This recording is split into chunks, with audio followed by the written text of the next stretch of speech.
সই জালিয়াতি কাণ্ডে জিজ্ঞাসাবাদের মুখোমুখি তৃণমূল কংগ্রেসের সাধারণ সম্পাদক, সর্বভারতীয় সাধারণ সম্পাদক অভিষেক বন্দ্যোপাধ্যায়। শুধুমাত্র কিন্তু তাই নয়, একই সঙ্গে এই মামলায় দলের মুখপাত্র এবং বিধায়ক কুণাল ঘোষ তাকেও তলব করা হয়েছে, এমনটাই কিন্তু সূত্র মারফত খবর। ফলে এই যে তদন্ত, সেই তদন্তকে ঘিরে রাজনৈতিক মহলে প্রশ্ন এবং চর্চা তা কিন্তু আরও বেশি তীব্র হচ্ছে, আরও বেশি জোরদার হতে দেখা যাচ্ছে। বিধানসভা সংক্রান্ত একটা সই জালিয়াতির অভিযোগকে কেন্দ্র করে এই ঘটনার সূত্রপাত, যেখানে তদন্তের দায়িত্ব নিয়েছে রাজ্য পুলিশের গোয়েন্দা বিভাগ সিআইডি। অভিযোগের সত্যতা যাচাই এবং নথিপত্রের আসল উৎস খুঁজে বার করতেই কিন্তু একাধিক রাজনৈতিক ব্যক্তিত্বকে জিজ্ঞাসাবাদ করতে দেখা যাচ্ছে, এবং এটাই কিন্তু সূত্র মারফত খবর। এদিন রবিবার আমরা দেখলাম সকালবেলা ছবি, সেখানে দেখা গেল যে নির্ধারিত সময় অনুযায়ী অভিষেক বন্দ্যোপাধ্যায়কে বেলা 12টার সময় ভবানী ভবনে হাজির হওয়ার জন্য বলা হয়েছিল যেমনটা, তবে তার ঠিক আগেই কিন্তু তিনি কালীঘাটে নিজের বাসভবন থেকে রওনা দিলেন এবং বেলা 11:43 নাগাদ তিনি ভবানী ভবনে পৌঁছে গেলেন। এবং সেখানে পৌঁছে কিন্তু প্রথমেই দেখা গেল যে রিসেপশনে তাকে পরিচয়পত্র দেখাতে হলো। পরে তার সহযোগীদের মাধ্যমে তার আইডি কার্ড যাচাই করা হলো এবং সেই প্রক্রিয়া কিন্তু সম্পন্ন হওয়ার পরে তিনি ভবানী ভবনের ভিতরে প্রবেশ করলেন। আর এই যে ঘটনা আপনাদেরকে বললাম, এই পুরো ঘটনায় কিন্তু প্রশাসনিক প্রক্রিয়ার একটা অংশ হিসেবে দেখা হচ্ছে। আর এখানে সবথেকে গুরুত্বপূর্ণ যে বিষয়টা, সেই গুরুত্বপূর্ণ বিষয়টা হলো যে এই একই মামলায় অভিষেক বন্দ্যোপাধ্যায়কে কিন্তু এর আগেও দেখা গিয়েছে যে দীর্ঘক্ষণ জিজ্ঞাসাবাদের মুখোমুখি হতে হয়েছিল। গত বৃহস্পতিবারের ঘটনা আমি আপনাদেরকে আরও একবার মনে করিয়ে দেব, যেখানে প্রায় 5.5 ঘন্টা ধরে সিআইডি আধিকারিকরা তাকে প্রশ্ন করেন এবং ঠিক সেই সময় একাধিক গুরুত্বপূর্ণ প্রশ্নের উত্তর তদন্তকারীদের কিন্তু পুরোপুরি সন্তোষজনকভাবে তারা পাননি, এমনটাই কিন্তু সূত্র মারফত খবর। মূলত নথি সংক্রান্ত বেশ কিছু বিষয়, যেমন রেজলিউশনের আসল কপি কোথায়, একদম এই প্রশ্নই কিন্তু, এই ধরনের প্রশ্নই তদন্তকারীরা আবারও সামনে এনেছেন, এমনটাই কিন্তু জানা যাচ্ছে। আজকের জিজ্ঞাসাবাদের আরেকটি গুরুত্বপূর্ণ দিক আমি আপনাদেরকে জানাবো, তাহলে যে একই দিনে কিন্তু কুণাল ঘোষকেও ভবানী ভবনে তলব করা হয়েছে। সূত্রের খবর অনুযায়ী দুপুর 3টের পর তাকে হাজির হওয়ার কথা বলা হয়েছে।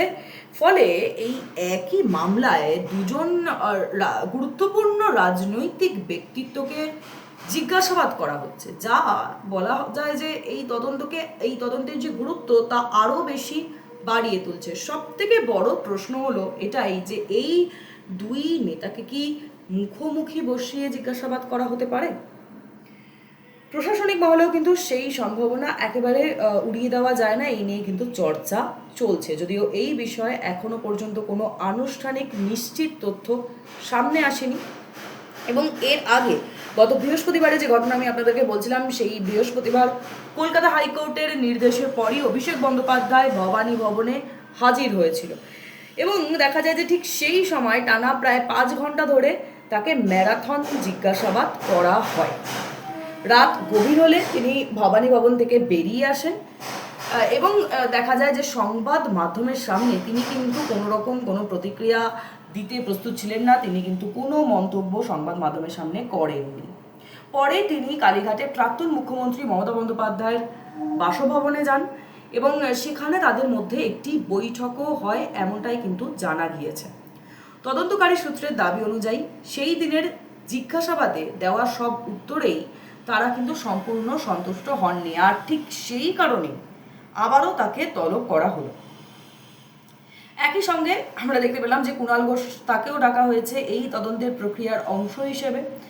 এছাড়া রাজনৈতিক মহলেও কিন্তু আরও একটি জল্পনা তৈরি হচ্ছে এই মুহূর্তে, তা হলো যে ভবিষ্যতে এই যে সই জালিয়াতি অভিযোগ, এই মামলায় তৃণমূল কংগ্রেসের আরেক বিধায়ক মদন মিত্র, তাকেও নোটিশ পাঠানো হতে পারে। যদিও এই বিষয়ে এখনো পর্যন্ত কোনো আনুষ্ঠানিক ঘোষণা কিন্তু হয়নি, তবে সব মিলিয়ে এই যে সই জালিয়াতি কাণ্ড, এই কাণ্ডকে ঘিরে রাজ্যের রাজনৈতিক পরিস্থিতি ক্রমশ জটিল হতে দেখা যাচ্ছে। একদিকে যেমন চলছে তদন্তের প্রক্রিয়া, অন্যদিকে দেখা যাচ্ছে যে রাজনৈতিক তরজাও কিন্তু তীব্র হচ্ছে আস্তে আস্তে। এই তদন্ত আর ঠিক কোন দিকে গড়ায় এবং আরও কারা এই মামলায় তলব পান সেদিকে কিন্তু এখন আমাদের নজর রয়েছে। রাজনৈতিক মহল থেকে শুরু করে সাধারণ মানুষেরও সেই দিকে নজর রয়েছে। আগামী দিনগুলোতে এই তদন্ত ঠিক কী কী নতুন তথ্য সামনে আনছে এবং অভিষেক বন্দ্যোপাধ্যায় ও কুণাল ঘোষ তাদের জিজ্ঞাসাবাদ থেকে ঠিক কী কী গুরুত্বপূর্ণ দিক উঠে আসে সেদিকে এখন আমাদের নজর থাকবে। প্রতি মুহূর্তের আপডেট আপনাদের সঙ্গে তুলে ধরা হবে, আপনাদের সামনে তুলে ধরা হবে এবং একই সঙ্গে এই মামলার রাজনৈতিক প্রভাব কতটা পড়ে এখন সেটাই বড় প্রশ্ন। সই জালিয়াতি কাণ্ডে জিজ্ঞাসাবাদের মুখোমুখি তৃণমূল কংগ্রেসের সাধারণ সম্পাদক, সর্বভারতীয় সাধারণ সম্পাদক অভিষেক বন্দ্যোপাধ্যায়। শুধুমাত্র কিন্তু তাই নয়, একই সঙ্গে এই মামলায় দলের মুখপাত্র এবং বিধায়ক কুণাল ঘোষ তাকেও তলব করা হয়েছে, এমনটাই কিন্তু সূত্র মারফত খবর। ফলে এই যে তদন্ত, সেই তদন্তকে ঘিরে রাজনৈতিক মহলে প্রশ্ন এবং চর্চা তা কিন্তু আরও বেশি তীব্র হচ্ছে, আরও বেশি জোরদার হতে দেখা যাচ্ছে। বিধানসভা সংক্রান্ত একটা সই জালিয়াতির অভিযোগকে কেন্দ্র করে এই ঘটনার সূত্রপাত, যেখানে তদন্তের দায়িত্ব নিয়েছে রাজ্য পুলিশের গোয়েন্দা বিভাগ সিআইডি। অভিযোগের সত্যতা যাচাই এবং নথিপত্রের আসল উৎস খুঁজে বার করতেই কিন্তু একাধিক রাজনৈতিক ব্যক্তিত্বকে জিজ্ঞাসাবাদ করতে দেখা যাচ্ছে এবং এটাই কিন্তু সূত্র মারফত খবর। এদিন রবিবার আমরা দেখলাম সকালবেলা ছবি, সেখানে দেখা গেল যে নির্ধারিত সময় অনুযায়ী অভিষেক বন্দ্যোপাধ্যায়কে বেলা 12টার সময় ভবানী ভবনে হাজির হওয়ার জন্য বলা হয়েছিল যেমনটা, তবে তার ঠিক আগেই কিন্তু তিনি কালীঘাটে নিজের বাসভবন থেকে রওনা দিলেন এবং বেলা 11:43 নাগাদ তিনি ভবানী ভবনে পৌঁছে গেলেন এবং সেখানে পৌঁছে কিন্তু প্রথমেই দেখা গেল যে রিসেপশনে তাকে পরিচয়পত্র দেখাতে হলো। পরে তার সহযোগীদের মাধ্যমে তার আইডি কার্ড যাচাই করা হলো এবং সেই প্রক্রিয়া কিন্তু সম্পন্ন হওয়ার পরে তিনি ভবানী ভবনের ভিতরে প্রবেশ করলেন। আর এই যে ঘটনা আপনাদেরকে বললাম, এই পুরো ঘটনায় কিন্তু প্রশাসনিক প্রক্রিয়ার একটা অংশ হিসেবে দেখা হচ্ছে। আর এখানে সবথেকে গুরুত্বপূর্ণ যে বিষয়টা, সেই গুরুত্বপূর্ণ বিষয়টা হলো যে এই একই মামলায় অভিষেক বন্দ্যোপাধ্যায়কে কিন্তু এর আগেও দেখা গিয়েছে যে দীর্ঘক্ষণ জিজ্ঞাসাবাদের মুখোমুখি হতে হয়েছিল। গত বৃহস্পতিবারের ঘটনা আমি আপনাদেরকে আরও একবার মনে করিয়ে দেব, যেখানে প্রায় 5.5 ঘন্টা ধরে সিআইডি আধিকারিকরা তাকে প্রশ্ন করেন এবং ঠিক সেই সময় একাধিক গুরুত্বপূর্ণ প্রশ্নের উত্তর তদন্তকারীদের কিন্তু পুরোপুরি সন্তোষজনকভাবে তারা পাননি, এমনটাই কিন্তু সূত্র মারফত খবর। মূলত নথি সংক্রান্ত বেশ কিছু বিষয়, যেমন রেজলিউশনের আসল কপি কোথায়, একদম এই প্রশ্নই কিন্তু, এই ধরনের প্রশ্নই তদন্তকারীরা আবারও সামনে এনেছেন, এমনটাই কিন্তু জানা যাচ্ছে। আজকের জিজ্ঞাসাবাদের আরেকটি গুরুত্বপূর্ণ দিক আমি আপনাদেরকে জানাবো, তাহলে যে একই দিনে কিন্তু কুণাল ঘোষকেও ভবানী ভবনে তলব করা হয়েছে। সূত্রের খবর অনুযায়ী দুপুর 3টের পর তাকে হাজির হওয়ার কথা বলা হয়েছে। ফলে এই একই মামলায় দুজন গুরুত্বপূর্ণ রাজনৈতিক ব্যক্তিত্বকে জিজ্ঞাসাবাদ করা হচ্ছে, যা বলা যায় যে এই তদন্তের যে গুরুত্ব তা আরও বেশি বাড়িয়ে তুলছে। সব থেকে বড় প্রশ্ন হলো এটাই যে এই দুই নেতাকে কি মুখোমুখি বসিয়ে জিজ্ঞাসাবাদ করা হতে পারে? প্রশাসনিক মহলেও কিন্তু সেই সম্ভাবনা একেবারে উড়িয়ে দেওয়া যায় না, এই নিয়ে কিন্তু চর্চা চলছে, যদিও এই বিষয়ে এখনো পর্যন্ত কোনো আনুষ্ঠানিক নিশ্চিত তথ্য সামনে আসেনি।